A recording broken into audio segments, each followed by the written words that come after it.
What's up, YouTube? This is MP Rex, man. Let's go out to LA and watch what's going on with Big U. Big U and 18 other Rollin 60 Crips got hit with one of the craziest RICO indictments ever. Big U allegedly shot his own artist in the face and brought his body to the desert, and that's just the beginning. This case involves everything from murder to scamming NBA legends like Shaq, and today we're breaking it all down. In March 2025, Big U and 18 other Crips were indicted on RICO charges. When the news first broke, the cops didn't have Big U in custody yet and thought he might try and do the race because he was the leader. They even got the big baby from No Jumper in there. Sheesh. What's going on? Dang. Of the whole thing. Big U and a lot of dudes in the indictment are affiliated with the Rollin 60 Crips. But Big U is running his own thing called Big U Enterprise. Big U had his own charity and record label.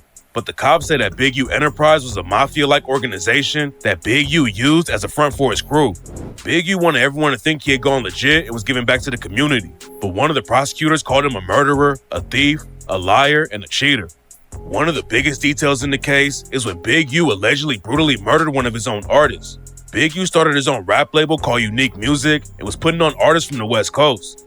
But in 2021, Big U allegedly pulled the trigger on his own rapper because of a diss track. A dude named Rayshawn Williams had signed to Big U's label, but there was some drama going on behind the scenes. It's not clear what sparked the issue, but Rayshawn Williams ended up dissing Big U in a song, and that's allegedly why he ended up getting shot in the face. And the craziest thing about the situation is that Rayshawn Williams talks about his own death on the track and described exactly how it could go down. Rayshawn Williams dissed Big U and called him a bro that makes some money. Then Rayshawn said that the song can get him killed for thinking shit funny. Rayshawn also raps about himself getting shot in the face with a .38 revolver that would leave no trace. Then 5 days after Rayshawn Williams made the track, the Las Vegas police found his dead body in a ditch. Rayshawn had been shot in the face with a revolver, and the cops think Big U was the one who pulled the trigger. And what makes the situation even crazier is that Big U had been Rayshawn Williams' football coach since he was a kid. According to court documents, Big U's label Unique Music paid to fly Rayshawn Williams from California to Las Vegas in January 2021. The label paid for Rayshawn to stay at an Airbnb, and he was supposed to go to the studio every day for a week to record new music. Rayshawn missed one of the studio sessions though, so Big U and his right-hand man Sylvester Robinson drove out to Las Vegas to press him about it.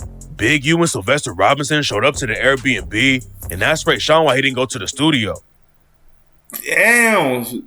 You missed one day and then drive over there and say, I'll say it missed like two. Dang, they're serious about that money. Shit.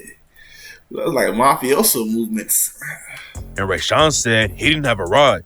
The next day, Man, Uber ain't that expensive, bro. You supposed to be a rapper too, and that's crazy. John, Big U, and Sylvester Robinson all went to the studio. It's not clear what happened there, but Rayshawn had no idea that his old coach was allegedly going to murder him just a few hours later. Surveillance videos from Rayshawn's Airbnb spotted him going there after the studio session at around 1 in the morning. Rayshawn was allegedly riding with Big U, and he hopped out to grab his suitcase and then got back in the car. Rayshawn was supposed to be in Las Vegas for another day, but Big U allegedly had other plans, and according to the cops, Big U drove Rayshawn out into the desert, shot him in the face, and then went back to the studio. A witness said that Big U showed back up to the studio at around 3 in the morning, and it looked like he was drenched in sweat or water. And Big U told the witness that he just got back from the gym. Then just a few hours later, the cops found Rayshawn's body in the ditch. According to the indictment, Big U took recording equipment out of the studio after he allegedly killed Rayshawn and told someone to get rid of the surveillance footage from that night. The cops think that Big U had a fight at the studio before Rayshawn got killed, and that's why Big U wanted the video to be deleted. After Rayshawn got killed, Big U knew there was going to be some heat on him, so he allegedly made one of his homies drive his whip and stay in his crib. That way, if the cops showed up to the house or pulled the car over, Big U would have time to run before the cops actually got to him. Nobody really knows why Big U allegedly killed Rayshawn, but that's the situation that got the feds looking into him. And a month after Rayshawn died, the FBI opened an investigation into Big U Enterprises.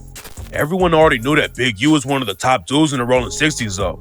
Big U was always talking about the gang and said he came up robbing cars. Then he earned a rep in the streets by putting hands on all of his ops.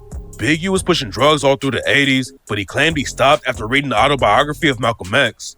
That's when Big U got into the rap game, and he started managing a dude named Corrupt. Big U was still heavy in the streets though, and in '91, he tried to steal a bunch of cocaine from an undercover cop. Big U went down for 13 years in prison and got into all kinds of crazy situations behind bars. Big U admitted to stabbing a bunch of people in prison. And one time he hit a dude so hard that he knocked the dude's eyeball out of his socket. But then Big U came home in 2004 and started a charity called Developing Options. Developing Options was supposed to keep the kids out of the streets and help them get involved with sports. But the cops said there was way more going on behind the scenes. Big U started getting funded for Developing Options from the Gang Reduction Youth Development Program in LA. And since 2015, the city's been giving the charity over $500,000 every year. That money was supposed to be helping kids stay out of the trenches, but Big U was allegedly taking it for himself. Even NBA players got wrapped up in the situation. According to the indictment, Draymond Green and Shaquille O'Neal both gave $20K to Developing Options. Then Big U transferred the money right into his own accounts. Draymond and Shaq might have been scammed This nigga's acting like a small African dictator. out of $20K, but at least they didn't get hands put on them like Adrian Broner did. According to an informant who's working with the FBI, a boxer named Adrian Broner set up a big dice game in LA back in 2019. Adrian Broner invited a bunch of NBA players to the game, but him and his crew were allegedly using trick dice though, and they stole millions from the NBA players. Bro, that's crazy. AB guy like that, and they don't make like he's just walking out. Oh yeah, just that's wild, bro. Oh my gosh. Players. After the game, Big U heard about it and told his crew to rough up Adrian Broner because he didn't check in with Big U before he set up the dice game. Then Big U got the money that Adrian Broner took from the NBA players and gave it back to him. Big U didn't just hand the money back for free though, and he allegedly made the players give him $100K each. And according to one of the FBI informants, there are a lot of other NBA players and celebrities who would check in with Big U to make sure they were safe at parties, games, or advertising shoots. And anyone who didn't check in would face retaliation from the Big U enterprise. Big U even said, "If I don't pick up the phone, that could mean death for somebody." Big U was allegedly extorting weed shops too. One dude who ran a weed dispensary told the cops that Big U had been extorting him for $25K a month. At one point, the dude couldn't afford to pay the fees anymore. So Big U sent a bunch of goons to the shop. The goons ran in with guns and stole a bunch of cash and weed. Then later that same day, Big U invited the weed shop owner to his crib. Big U put everything that had been stolen from the shop on the table and told the dude, "That's how you rob yourself." Then Big U made the dude pay him another $10K so he wouldn't get robbed again. Big U wanted to hit up other weed dispensaries, and he asked the dude who just got robbed to help him set them up.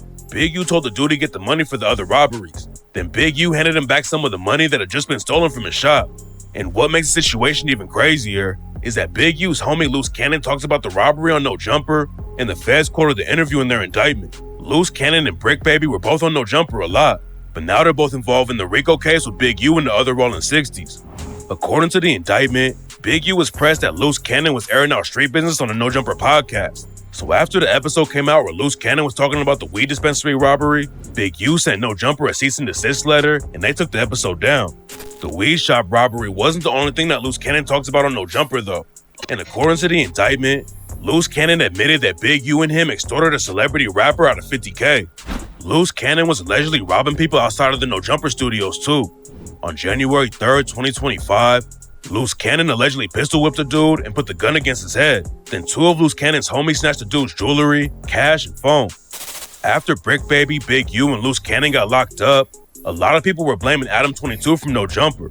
But Adam 22 clapped back and said he was helping them make legit money and didn't have anything to do with them getting booked.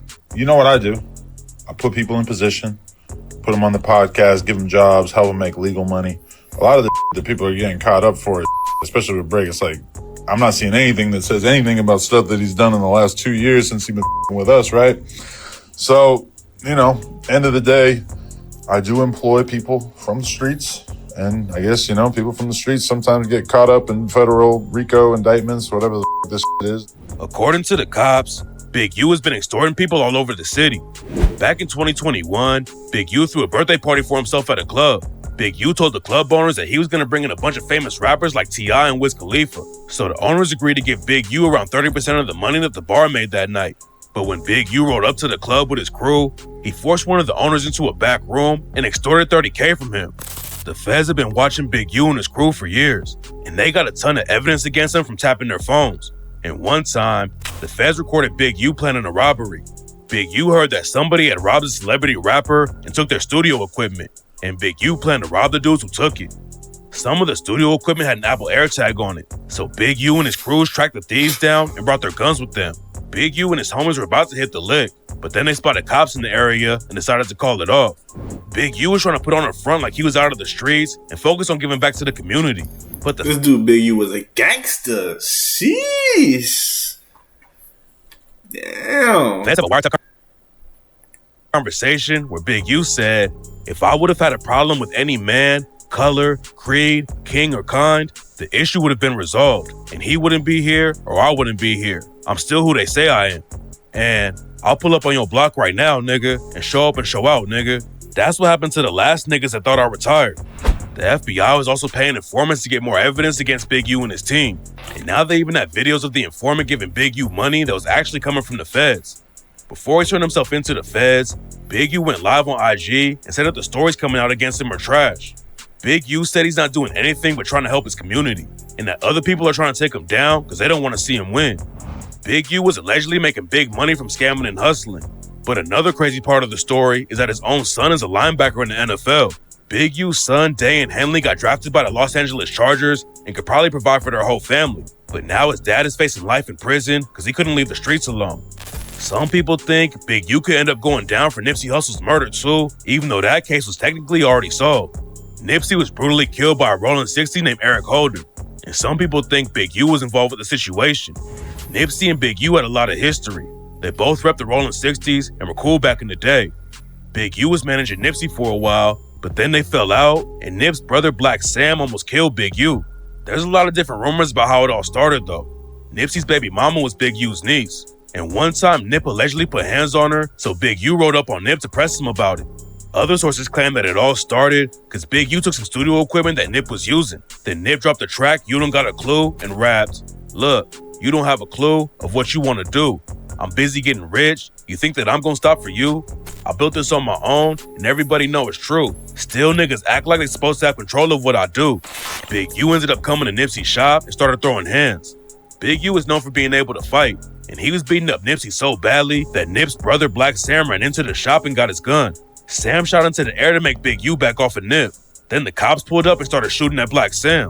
Luckily, the cops missed every shot, and after that, Nip and Big U allegedly squashed the beef. Some people think that Big U never really got over it though, and he got even more press when Nip became the most famous Rollin 60 Crip. Nipsey grinded for years in the rap game and became a legend on the West Coast, and rumors say that Big U was jealous. There's no evidence that Big U actually sent Eric Holder to kill Nip, but there's a really suspicious video where Big U says, "Justice for Nip," and then laughs like crazy. Justice for Nip. But even if the cops don't tie Big U to the Nipsey Hussle murder, it's looking like they got enough evidence to lock him up for life. There's over 50 witnesses, paid informants, phone records, and videos too. Plus, there's a good chance that even more dudes are gonna flip to beat their own charges. Big U could have left the trenches behind when he came home from prison the first time, but instead he took the crime and violence to another level and threw everything away. Damn. That's On crazy. February 12, 2020. Damn, that's crazy, bro. That's crazy right there.